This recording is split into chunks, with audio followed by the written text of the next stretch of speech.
It doesn't look like an injury. No blood, no bruises, no x-ray you can point to and say, there, that's where it broke. And yet, it hurts. You send a message and get nothing back. You get left on read. You don't get the job. They choose someone else. And suddenly, something inside your chest tightens. Not metaphorically, physically. A sharp, hollow kind of pain. The kind that makes your stomach drop, your throat close, your body feel heavy in a way that doesn't make sense. Here's the part that most people miss. That pain, your brain doesn't treat it as just emotional. It treats it like physical injury. In fact, brain scans show that the same regions that activate when you break a bone also activate when you experience social rejection. Let that sink in. The same neural circuitry that screams when your body is damaged lights up when someone excludes you, which means when people say, that hurt, they're not being dramatic, they're being accurate. But this raises a strange, almost unsettling question. Why would your brain, this highly evolved, rational system, respond to something as abstract as rejection with the same alarm system it uses for physical harm?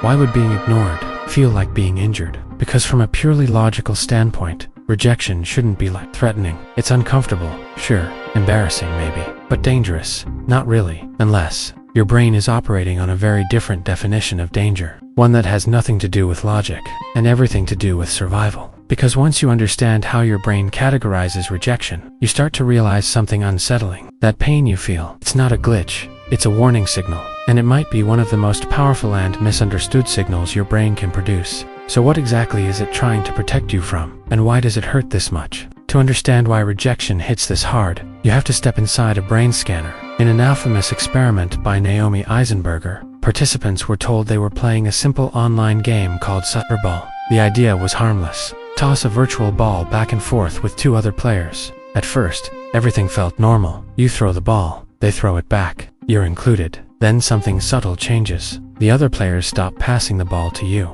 Not gradually, not awkwardly, they just stop. You're still there, watching, waiting, but you're no longer part of the game. And within seconds, participants reported a familiar feeling, that quiet sting of being left out. But the real discovery wasn't what they felt. It was what their brain revealed. As the exclusion happened, the scans lit up in a region called the dorsal anterior cingulate cortex, a part of the brain strongly associated with physical pain. The same system that activates when you burn your hand or twist your ankle was firing when someone simply ignored you. This wasn't poetic, it was biological. Rejection, it turns out, doesn't just feel painful, it is processed as pain, and it doesn't stop there. Another layer of this system involves something even more surprising, your brain's internal pharmacy. In studies led by researchers like Jaak Panksepp, scientists discovered that social connection is tied to the brain's opioid system, the same system that regulates physical pain and relief. When you feel connected, accepted, part of a group, your brain releases natural opioids that create warmth,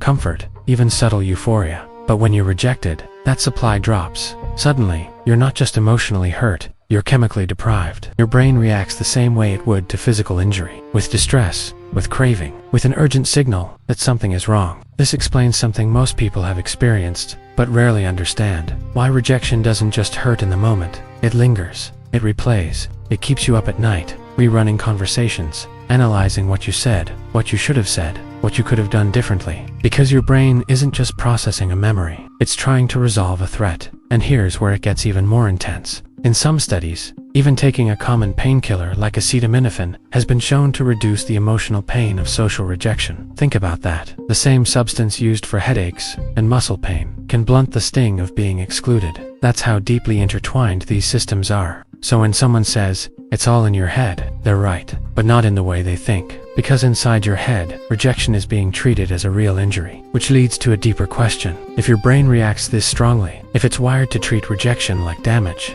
then what exactly is it trying to protect? Why would evolution design a system where being left out feels like being hurt? To understand why your brain does this, you have to go back to a world where rejection wasn't just painful, it was deadly. For most of human history, survival didn't depend on intelligence. It depended on belonging. You lived in small groups, tribes, maybe 50, 100 people. They were your food source, your protection, your entire safety net. If you were accepted, you survived. If you were rejected, you didn't. No shelter, no shared resources, no one watching your back while you slept. In that environment, social exclusion wasn't awkward. It was a death sentence. And evolution does something very specific with threats like that. It builds alarm systems. Fast, loud, impossible to ignore. That's where the overlap begins. Instead of creating a completely new system for social pain, your brain repurposed something it already had, the physical pain network, because physical pain has one job: to stop you from doing something that could get you killed.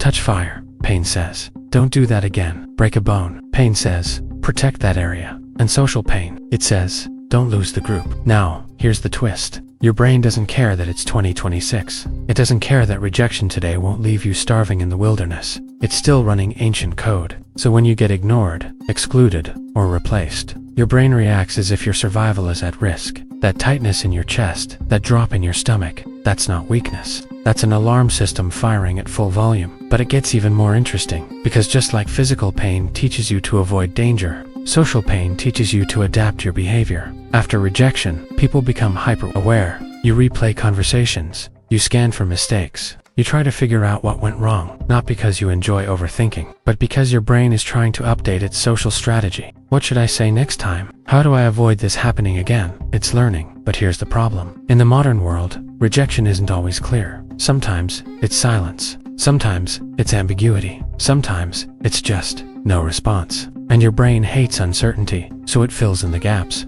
often with the worst possible explanation. Maybe I'm not good enough. Maybe they didn't like me. Maybe I messed everything up. Not because those thoughts are true, but because your brain is trying to protect you from future pain, even if it means being overly critical. And then there's one more layer. When rejection happens repeatedly, your brain doesn't just react. It starts to predict. It lowers expectations. It avoids risk. It pulls back from social situations altogether, because from its perspective, avoiding rejection is safer than risking it again, which creates a quiet, dangerous loop. The more you fear rejection, the more you avoid connection, and the more isolated you become, not because you want to be alone, but because your brain is trying to keep you safe. So the next time rejection hits, it will. The real question isn't, why does this hurt so much? The real question is, if this pain is a survival signal, is it still pointing to real danger? Or is it reacting to a world that no longer exists? And if that's true, can you feel the pain without letting it control what you do next? So here's the uncomfortable truth. You can't turn this pain off, not completely, because the same system that makes rejection hurt